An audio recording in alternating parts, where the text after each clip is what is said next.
Hello guys! Welcome to my channel. So, nandito na naman tayo sa panibagong content. So, ang content naman natin ngayon ay PVP.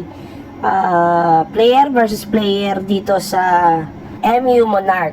So, bago natin yung simulan, tignan muna natin kung sino ba tong kalaban natin at the same time itong character natin. I-check muna natin yung mga kalaban natin na top 1 BK sa aming server.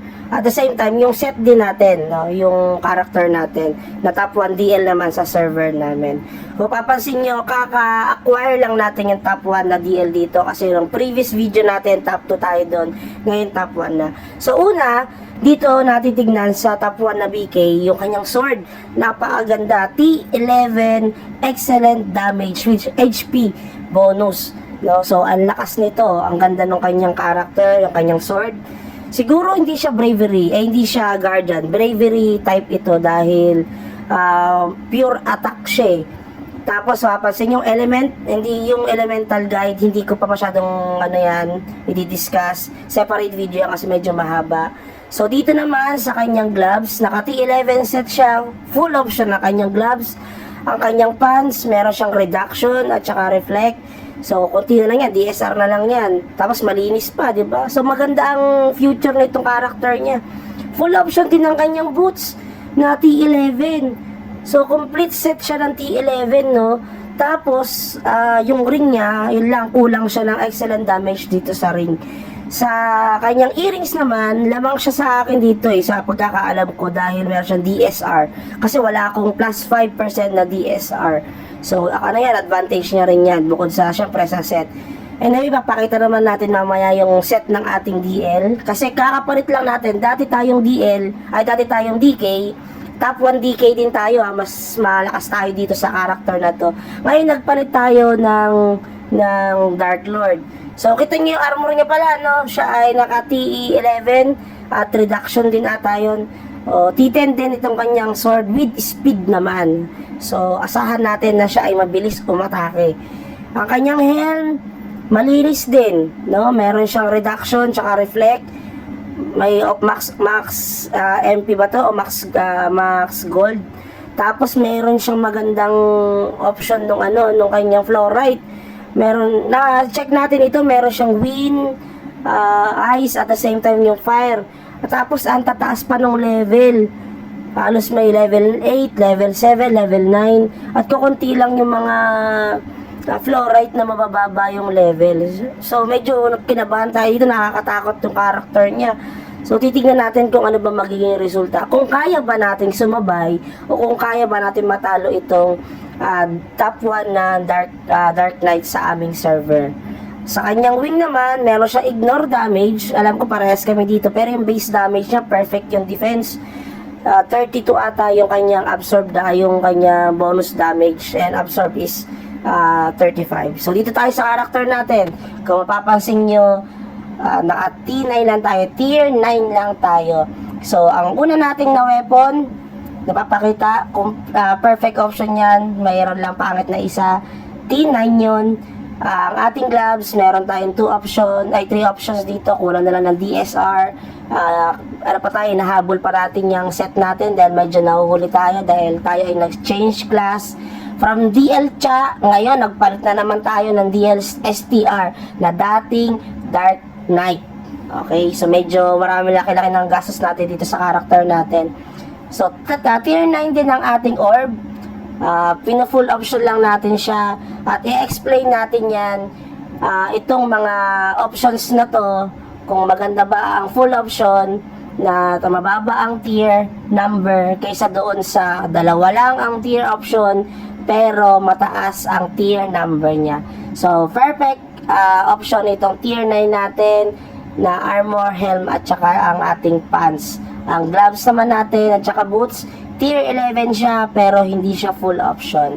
So, inahabol pa rin natin siya. Ang ating fluorites naman, medyo nahuli tayo dito dahil nga tayo ay dapat mag-quit nung tayo ay nasa DK pa dahil meron tayong prior commitment pero na-realize natin na masarap palang maglaro talaga ng MU kaysa maglaro ng feelings ng iba. Charot. Okay, let's proceed. Tayo ay may earrings. Itong lamang natin sa kanya. Ay, hindi pala. Dahil tayo ay walang DSR dito. Redact lang tayo. Pero ang lamang natin dito, yung necklace, ang alam ko dahil nga ito ay merong excellent damage. Yung ating wing naman, ay, kita nyo naman yung stats niya, ang baba. 28 tsaka 27 lang. Sa kanya, 32 and 35. Tapos, ignore damage din. So, overall, lugi tayo talaga sa sa ating set. No, pero ang lamang natin sa kanya, level 424 tayo, siya ay level 400 pa lang. So, sa set, lamang siya, sa level, yun lang ang kinalamang natin sa kanya. So, simulan na natin guys. Ito ay best of 3, una makatatlo. So, round 1, DK top 1, and versus DL top 1 sa server S144. Okay, let's begin. Okay, nagsimula po, una po tayong umatake. O may nag-notif pa. So, mapapansin nyo dito, ang bilis niyang umatake. So, nakakalamang lang tayo kapag tumatama yung dark horse natin at nai-stun siya kasi nagkakaroon tayo ng chance na bawasan siya ng bawasan.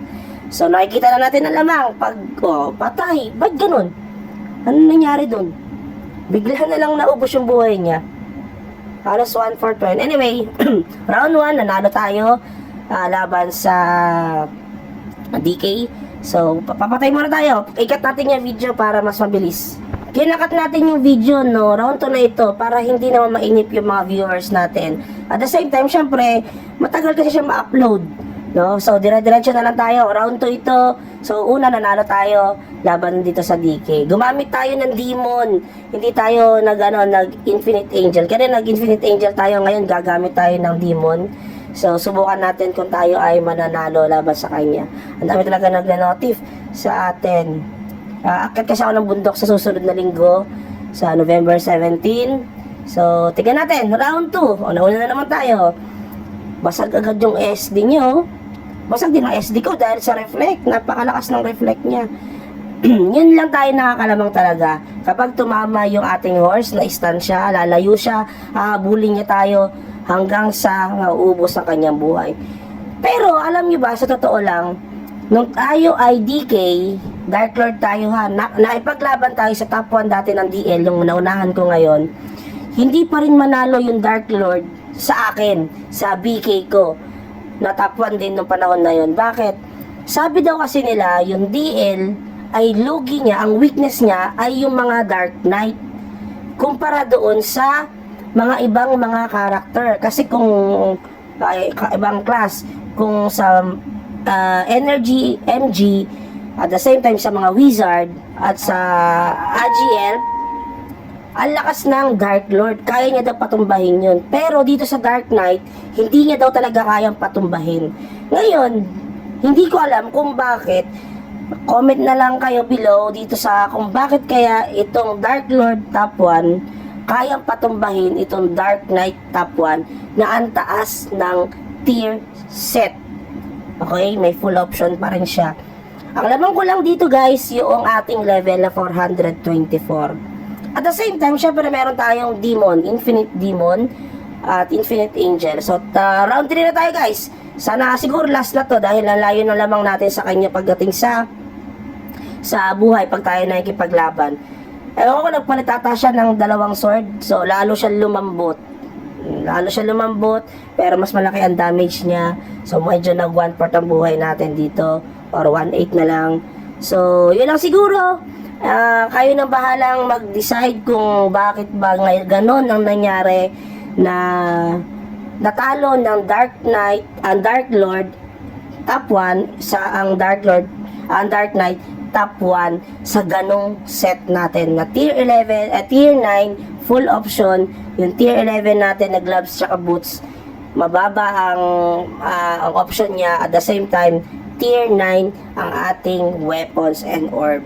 In-expect ko talaga na matatalo tayo dito sa duel na to dahil nga nung time ko, hindi talaga manalo ang Dark Lord sa akin. So, ewan ko kung bakit gano'n na nangyari. So, comment naman kayo below kung bakit naging advantage natin sa laban na to kumpara doon sa Dark Knight. So, thank you for watching. Please subscribe and like and share. Bye-bye!